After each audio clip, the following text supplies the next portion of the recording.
हम 500 देवताओं के साथ श्रद्धा रख सकते हैं, क्यों नहीं रख सकते हैं? हमारा संस्कार तो वनस्पति के साथ श्रद्धा भाव सिखाता है, संतों के साथ सिखाता है, गुरुओं के साथ सिखाता है। जब समाधि समर्पण होता है तो पूर्ण विराम होता है, जब समाधि योगावस्था में होता है तो प्रक्रिया में होता है। जी के सर, हिंदू कई देवी देवताओं की पूजा करते हैं, उनकी आराधना करते हैं। तो जी के सर, मेरा ये प्रश्न था आपसे कि इतने देवी देवताओं की पूजा कोई आखिर कैसे कर सकता है? ये श्रद्धा, भक्ति, आखिर ये कैसे ये बैलेंस बना सकते हैं इस चीज़ का?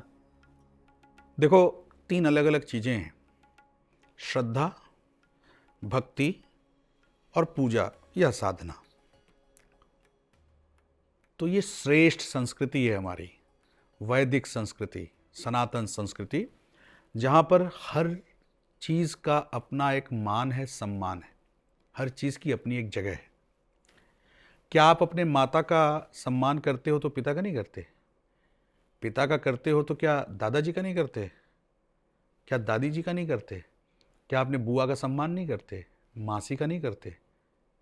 जब आप संबंधों में इतने सारे संबंधों को निभाते हो तो सृष्टि और प्रकृति की ऊर्जाओं के स्रोत हमारे देवी देवताओं का भिन्न भिन्न तरीके से, अगर कई देवी देवताओं में श्रद्धा होती है तो उसमें हर्ज क्या है?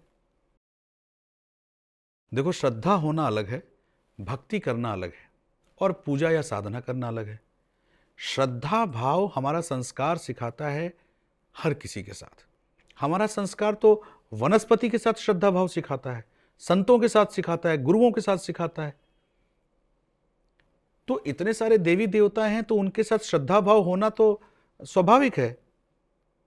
अब जहां तक भक्ति का सवाल है, भक्ति हमेशा व्यक्ति अपने इष्ट की करता है। इष्ट कौन होता है? जिस देवी देवता को, जिस शक्ति को, जिस ऊर्जा को हम प्यार करते हैं, हम चाहते हैं, हम पसंद करते हैं, हम उनके साथ कंपैटिबल हैं, हम उनके साथ बहुत ईजी हैं, हमें उनसे प्रेरणा मिलती है, हमें उनसे मोटिवेशन मिलता है, हम उनकी भक्ति करते हैं।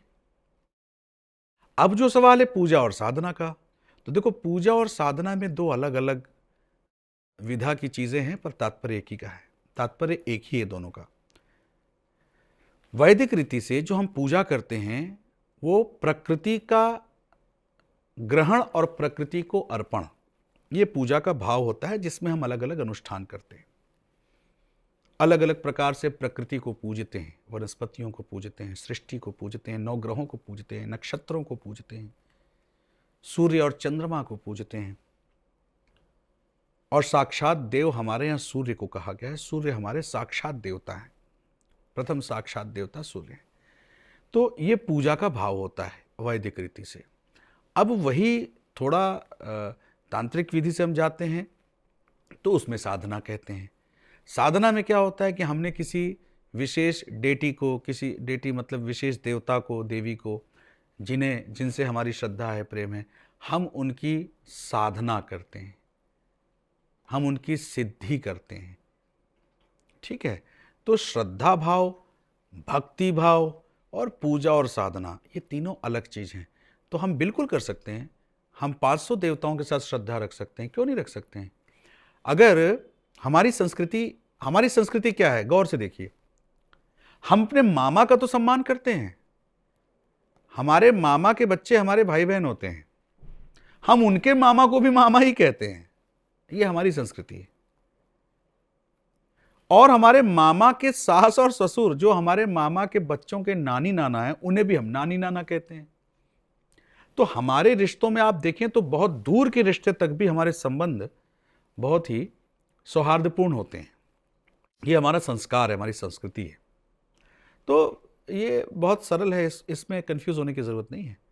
आप देवी देवताओं की भिन्न भिन्न तरीके से श्रद्धा भाव रखते हुए पूजा अर्पित कर सकते हैं, पूजा अर्पित कर सकते हैं। भक्ति आप उसी की करेंगे जिससे आपको प्रेम होगा, जो आपका इष्ट होगा। ठीक उसी प्रकार से साधना आप उसी की करेंगे जिस देवता से आपको सिद्धि चाहिए। साधना और समाधि में क्या अंतर है? साधना प्रक्रिया है जर्नी, और समाधि डेस्टिनेशन है, प्राप्ति। कहने का मतलब है कि साधना प्रोसेस है और समाधि उसका रिजल्ट है। समाधि भी एक रिजल्ट है। अंतर क्या है दोनों में? अरे बहुत अंतर है। साधना एक प्रक्रिया है, एक विधि से आप गुजर रहे हैं, एक जर्नी है, आप ट्रैवल कर रहे हैं। साधना संपन्न होती है तो कोई प्रयोग करता है और एक समय आने के बाद वो समाधि लेता है। समाधि का मतलब पूर्ण विराम। ये दूसरा क्वेश्चन है आपका। समाधि का मतलब बिल्कुल भी नहीं होता पूर्ण विराम। समाधि तो आप निद्रा में भी ले सकते हैं, समाधि भी प्रक्रियाओं में आता है, समाधि भी योग में आता है, पर एक समाधि समर्पण भाव में भी आता है, वहां आप पूर्ण विराम ले सकते हैं। जब समाधि समर्पण होता है तो पूर्ण विराम होता है, जब समाधि योगावस्था में होता है तो प्रक्रिया में होता है, जिसके साथ साथ साधनाएं चलती हैं।